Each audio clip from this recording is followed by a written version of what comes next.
got a broad understanding of the macroscopic organization, microscopic organization of the brain. It's time to put it under the microscope, and let's talk a little bit about imaging, okay?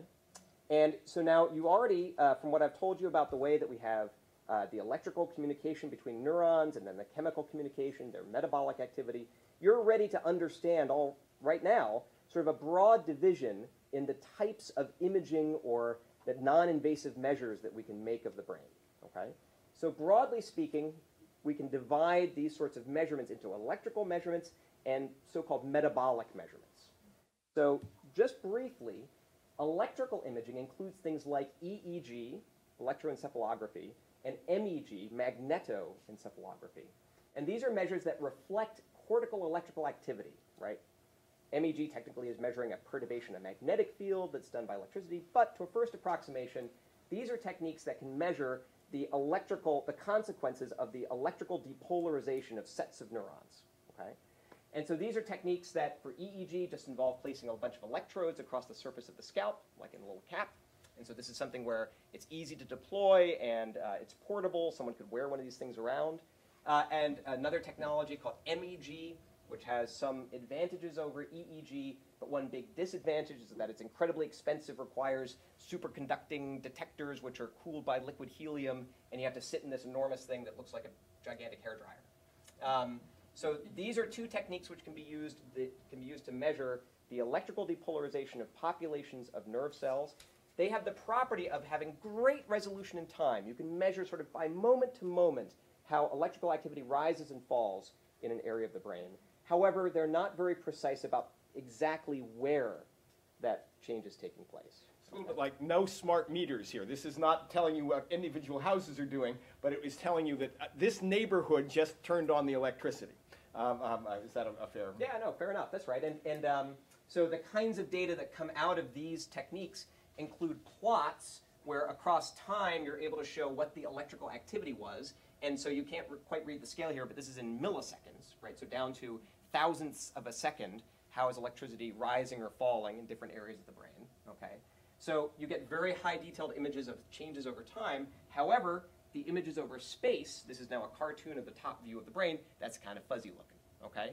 Now that's, there are ways of making it better, and people who do EEG and MEG would plead their case and tell you about all sorts of ways they can do better, but broadly speaking, good in time, not so good in space, yes. How are these most useful?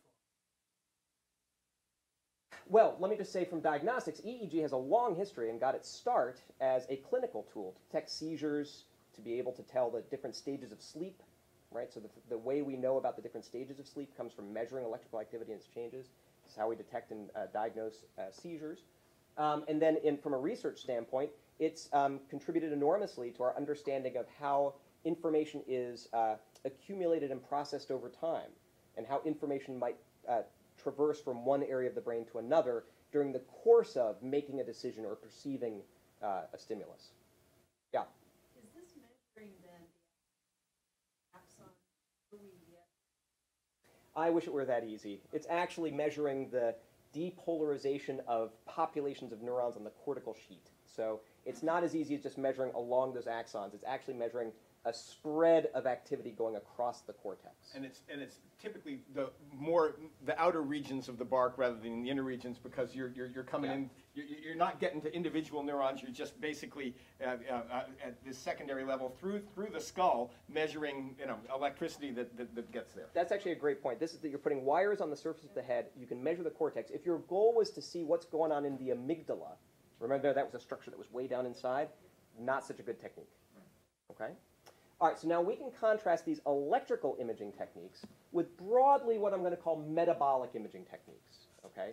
And so some methods that fall in this category include PET, positron emission tomography, SPECT, single photon emission computed tomography, and fMRI, functional magnetic resonance imaging. And that's the one we're going to talk about some more in just a minute, okay? And tomography is a $10 word for...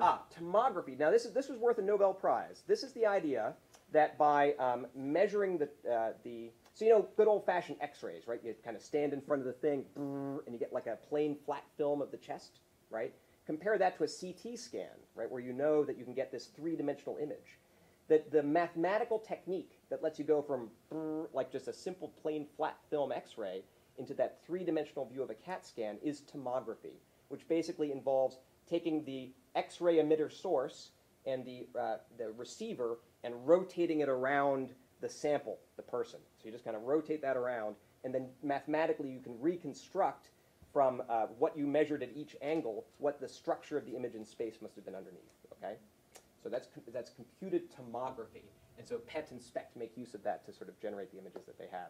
That's why a PET image like this actually has a two-dimensional or three-dimensional structure, where you can now, this is a horizontal or axial slice through the brain. That's the back, that's the front, and the relative color intensity here is the amount of signal that was received for whatever was being measured by the PET scanner, which I'll say some more about in a moment. Generally speaking, these metabolic imaging techniques have poor resolution in time, right? They can only measure changes on the order of seconds, right? But they have good resolution in space, certainly better than EEG and MEG. Questions about that so far? Not at all be pertinent. The limitations, the trade-off between accuracy and time and space, that at all is just an outpouring of the physical limitations, or is it the engineering? What is causing that? It is not uncertainty principle at all. It is just the fact that the measurements that the phenomena that this measures develops slowly, a little more slowly. The electrical stuff happens with relatively bright lines. Here, this is the metabolic reactions in your brain, and it just doesn't have that kind of same sharp beginning and ending. You know, it's a, and then it's done kind of process. Right. So, and again, this isn't precisely right, but I think this is a worthwhile level of understanding. You remember those electrical impulses, zoom, they come right down the axon. Okay, that's a sort of a very rapid change. The metabolic things we're measuring, oh, the transfer of neurotransmitter, the neuron factory getting pumping again to cook up some more glucose and consume it, that stuff takes longer and lags behind the very rapid electrical activity that moves along the axons. So first approximation, that's how we can understand the difference in the timing aspects of these two things. Do that X-ray demonstration, and that was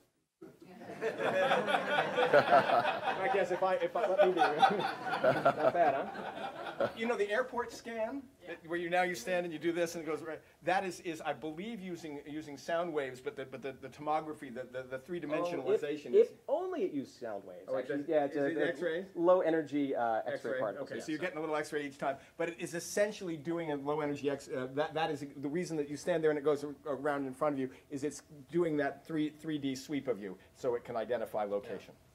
So just a word more about PET, because we're about to now turn to fMRI and talk only about fMRI for the rest of our time together this morning. But a couple words about PET. PET turns out to be a really important technique in clinical applications of imaging, and it comes up again in many different forms. Basically, the core way that PET imaging works, positron emission tomography works, is you take a radioactive particle, right? You take something that's capable of undergoing radioactive decay, and you stick it on something else that's interesting to the nervous system, okay? So, for example, you could take a bit of radioactivity and stick it onto a sugar molecule, glucose, okay? And then inject that into the blood, and then that glucose, that radioactive glucose, makes its way up into the brain, and then all these nerve cells, which are hungry and munching on the glucose, take up that radioactive glucose and consume it. And then as those radioactive particles decay, they release particles that are detectable by the PET scanner, okay? So if you take radioactivity and you stick it onto some sugar, some glucose, and you inject that, you can make an image of the brain where the signal that you measure at each point is how much glucose was being consumed, right? That might be a very interesting thing to a neuroscientist to know. Or you could basically attach that radioactivity onto water and inject it. And then you find out for each point in the brain how much blood is flowing to that area of the brain. Or, and then this gets really cool, say you have a neurotransmitter you're interested in, like dopamine, right? Now there's a neurotransmitter that, you know, as you'll hear about, does a lot of interesting things. You take dopamine and you stick some radioactivity onto that. And now you inject that in and allow it to arrive in the central nervous system. Now you have a view, an image of where dopamine is being caught by those receptors. Okay? This is partly how we've arrived at that understanding of the distribution of the different neurotransmitter activity across different regions of the brain, is because we've been able to map it through PET-style experiments, which will tell us where's this stuff going, where's it being caught onto, where's it being active. Okay, so, but now we're going to leave behind PET and turn to bold fMRI, the nitty-gritty. Okay, so now we're going to really get into this preeminent technique for measuring non-invasively neural activity in human subjects, okay? And the first thing I want to cover is how we get from neural activity, the spiking electrical activity of neurons, to a picture of the brain, okay? So the first thing is you're all likely familiar with MRI scanners as being used as a clinical or medical technique to measure the structure of the brain, right? So these are 3 views of the structure of the brain viewed from the side, or called a sagittal image. It's pretty easy to recognize the structures there. A coronal or front-back image, and then the axial top-bottom. Okay, so MRI scanners can be used to get these images of basically the structure of the brain. What we're going to, oh, and it turns out that MRI scanners can be used to get lots of different types of structural images. Here are just some examples. There are different sorts of images which are sensitive to the location of blood vessels. You can map out the blood vessels in the brain. You can run the MRI scanner to get images which show damage to the white matter in diseases like multiple sclerosis, right? A particular type of imaging sequence can do that. You can get a type of image which can show you where strokes are located or where there's bleeding. And you can get a type of image that can be used to trace the organization of those white matter tracts and how they're structured. So there's many different ways of obtaining anatomical information about the brain using an MRI scanner. But again, what motivates the rest of the discussion we're going to have now is the ability to use an MRI scanner to measure something about brain activity, right? Nervous system function. And it turns out the key thing that makes that all possible is something called neurovascular coupling. If we didn't have this, we'd mostly be sunk. We'd figure out some other way around it. But boy, does this help. Neurovascular coupling. So neurovascular coupling describes the following phenomenon. When areas of the brain are more active, more blood flows to it. Okay? Sounds like it's a really simple principle. If you have a patch of cortex, it increases its level of activity, then the local blood vessels increase their diameter, and more blood flows up to that spot. And you see this in muscular activity as well.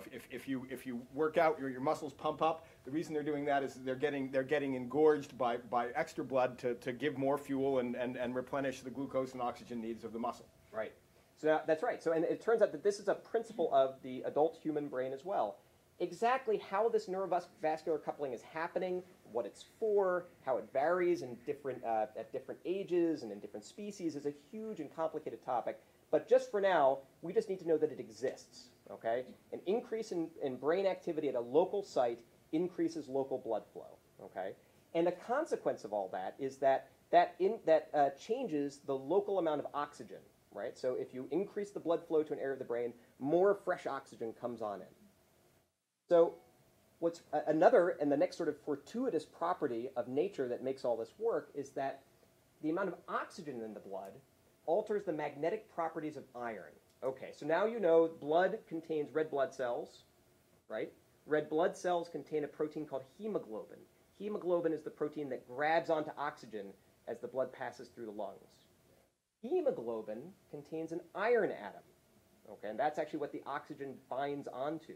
And why blood is red, quite frankly. And why blood is red is exactly right. So it turns out, and so Linus Pauling, right, who you might remember as a guy who won a couple of Nobel Prizes, one in peace, one in chemistry or physics, I can't recall, he first observed that the magnetic properties of iron, of hemoglobin, changes depending upon whether it's bound or unbound to oxygen.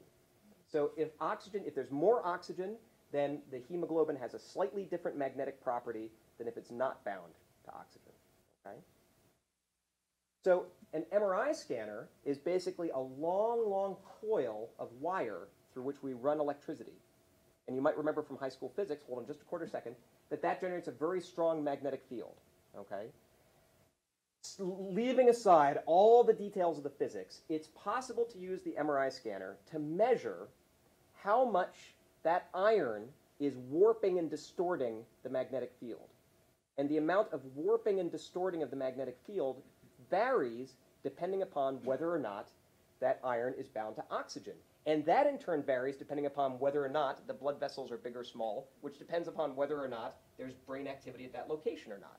So putting that all together, there's a chain of actions that go from a change in brain activity, of cortical nervous system activity, which leads to changes in blood flow, which alters the local oxygen, which changes the iron on hemoglobin, which changes some funky physics stuff about the scanner, which ends up with an image that is, which reflects the amount of neural activity, okay? So there's this whole chain of events that leads from a change in neuronal activity to a picture of the brain that reflects that activity, right? Which is based upon, ultimately, a change in blood flow and oxygenation. Point pause there. So, a little more detail or more precision.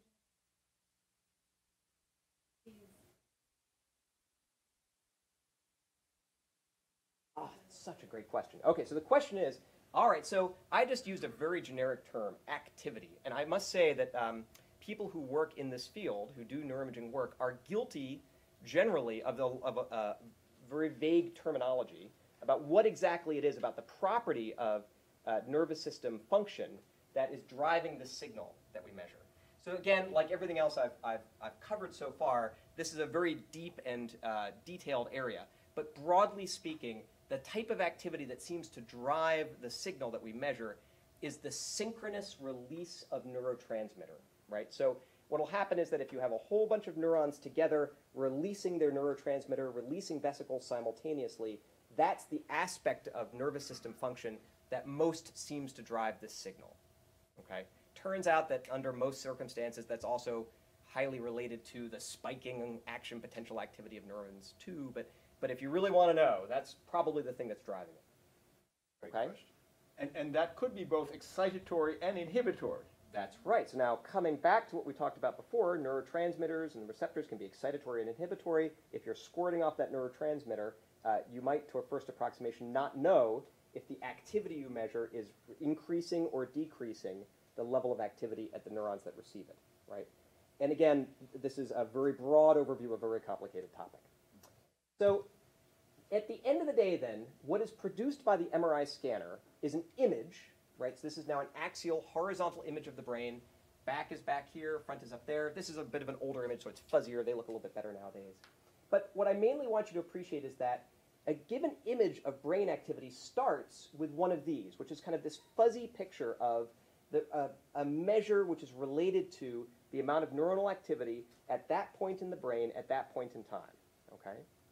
And this picture is composed, of lots of little points. So it's made up of tiny little points, which we term voxels. It's kind of like if you get in really close to your TV screen, you can see the tiny dots that make up the picture.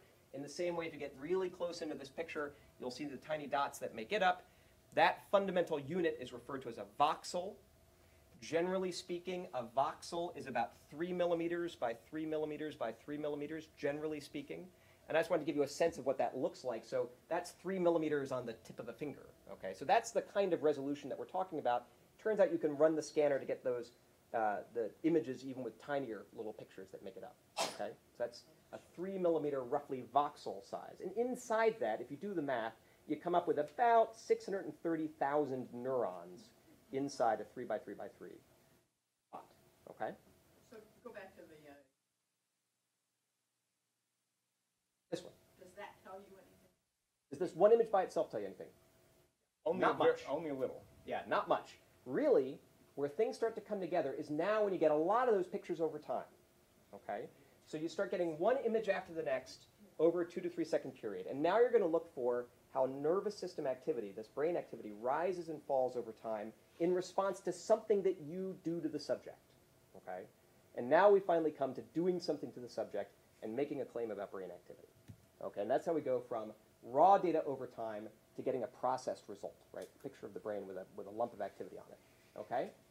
So let's go back to this claim. This is the claim. Remember this guy?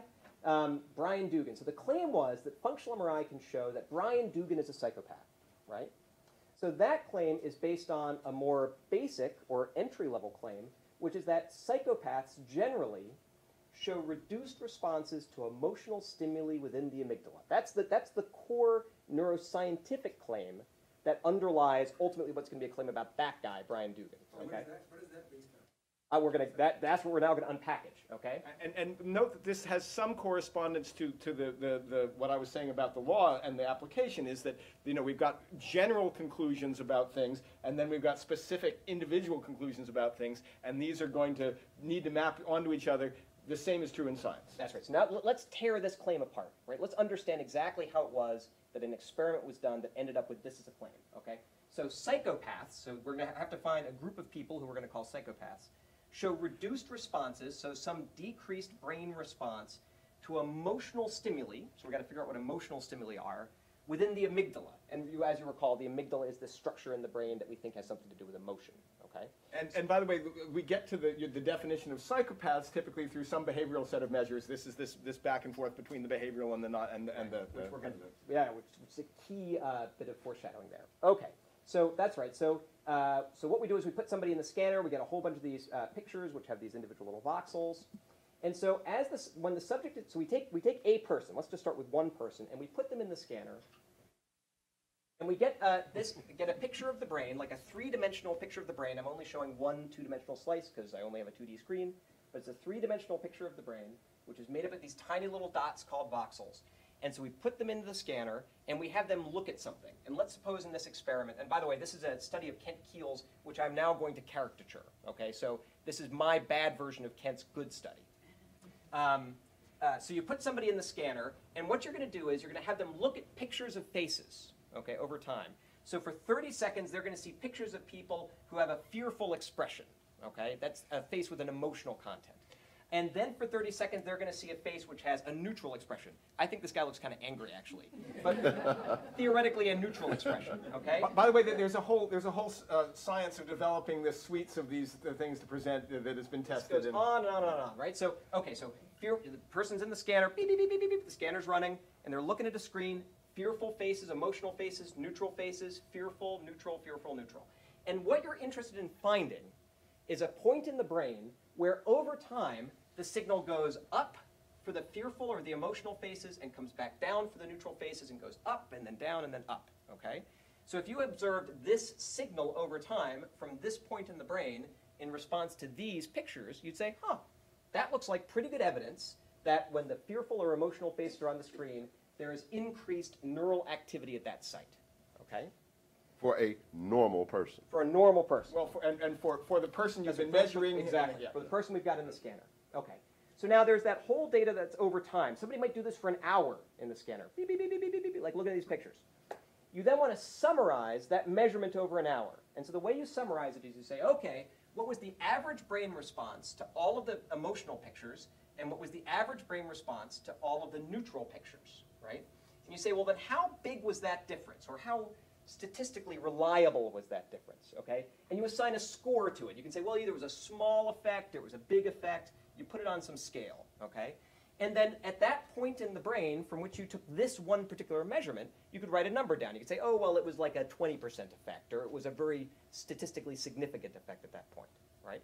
But that's just one point, and if you write the number down, that's hard to see. So what people in this field typically will do is they'll color code it, right? They'll say, well, we'll make a small effect red, and we'll make a big effect yellow, and we'll make no effect blue.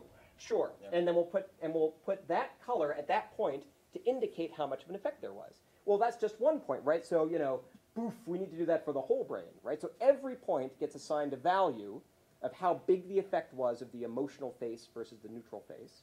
And each point then gets a color. And then we get into the realm of what we'll call neuroaesthetics. Okay? So this is what the data starts off looking like. At each point in the brain, in this coarse grid of samples, you have a value of the effect. Now, some of those values that you assign, was not a big effect, right? You might say, oh, well, there really wasn't much of an effect there at all. Every point in the brain will have a value, but some values aren't important. So let's apply a threshold. Let's get rid of all the points which are below a certain threshold. And I want to say for each of these steps, there are very good and well-motivated statistical reasons for doing each of these things, right? So there are entirely justifiable reasons for adopting these thresholds. So you say, okay, well, look, just show me those points where there was a big effect or a significant effect, all right?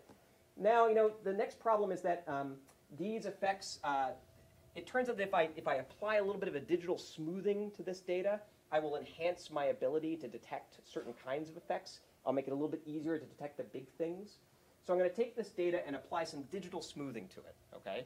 Now, and again, turns out there are perfectly rational and well-justified statistical reasons for doing this digital smoothing, but it has the property of enhancing larger areas of response and eliminating smaller areas of response. Okay? And again, this is a trade-off that the scientists who do this work know, and they're happy to take it because they do better at detecting the big stuff. Okay? You know, though, now we've got this blob, and that looks pretty good, but it's hard to know where in the brain that is on top of this fuzzy picture of the brain. Oh, wait, I know. When I ran the scanner, I also got that high-resolution anatomical picture of the brain, too. How about we show that blob on top of that? Oh, that's much better. Okay, so now what I'm going to do is I'm going to take that little blob of colored activity, of statistical significance, and display that on top of the high-resolution part of the brain. Oh, good. Now I can see where that activity is. You know, but the problem, though, is that this is just one slice. And remember, this is like a big volume through the whole brain. I could just like make a little picture where I put down each slice next to one another, but that's kind of ugly.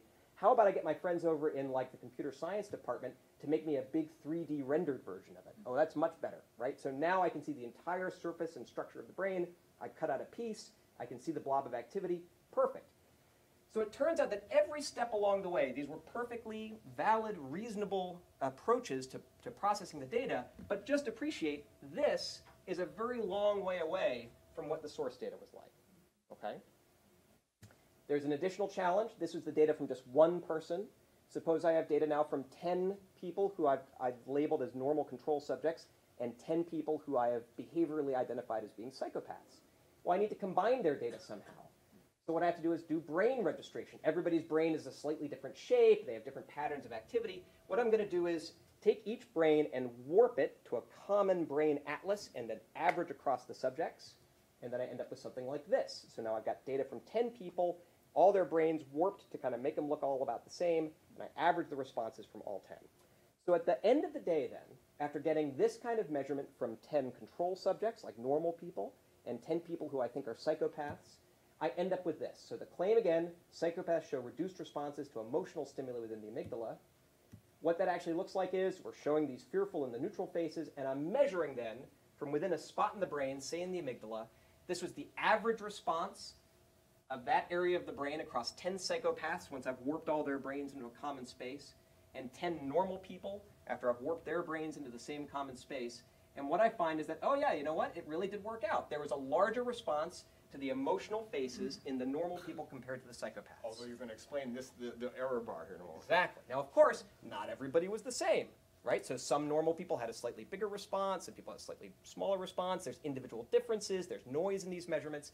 So there are some error bars, of course, on these measurements, right? But I would have to say, to a first approximation, if these were the data and those were the error bars with standard deviations and all the rest, we might say, yeah, you know what? The evidence is pretty good. Psychopaths have a different response from a population of normal control people for this, okay? That they don't respond as much to the emotional faces as compared to the neutral faces. And that maps onto some behavioral expectations. One of the things that psychopaths tend to do, and in fact part of their diagnostic, is that they have lower affect in when faced with certain kinds of That's right. stimuli. Yeah, so you might say, okay, that's pretty good. But now just imagine or just think about the inferential distance between that claim and this claim, which is this guy is a psychopath because he has reduced responses to emotional stimuli, right? So for that to be true, of course, you'd have to make a measurement from him and compare him to these populations that you've measured. And suppose we stick him in the scanner and we do the experiment, and his level of response to the emotional faces is that dashed purple line. Well, that's pretty close to the psychopaths, right? So that seems like he's a psychopath, but it also overlaps with the normal controls, right? Now look, this is not anything which is a brand new intellectual problem for anybody in this audience, right? So you're all perfectly familiar with the idea that there might be some things which are true about a general population, which may not be true about an individual, or the measurement from the individual is not able to completely and with certainty assign them to one group or another, right? This is not anything that's a real shock to anybody in this audience.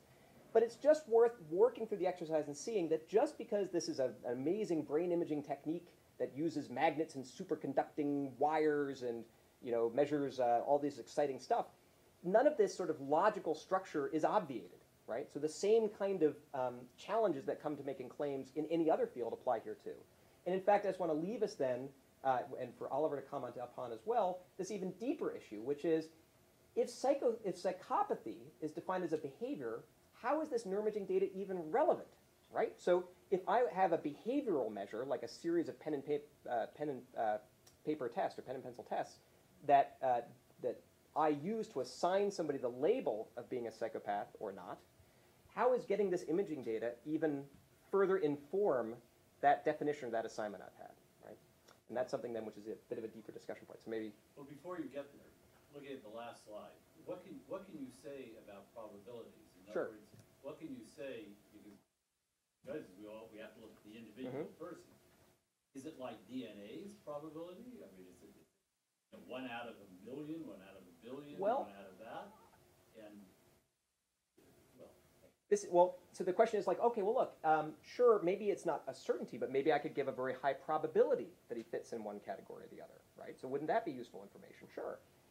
I think the point is, though, that to find out what that probability is requires a bit of hard work, which is you'd need to know what is the distribution or range of responses across the psychopaths, and what's the distribution and range of responses across the normal population, and then take his particular measurement and fit it within those continua, right? So that's right. One could do that, and you might come up with an answer like, oh, yeah, it is 99% likely that he comes from the psychopath distribution, right?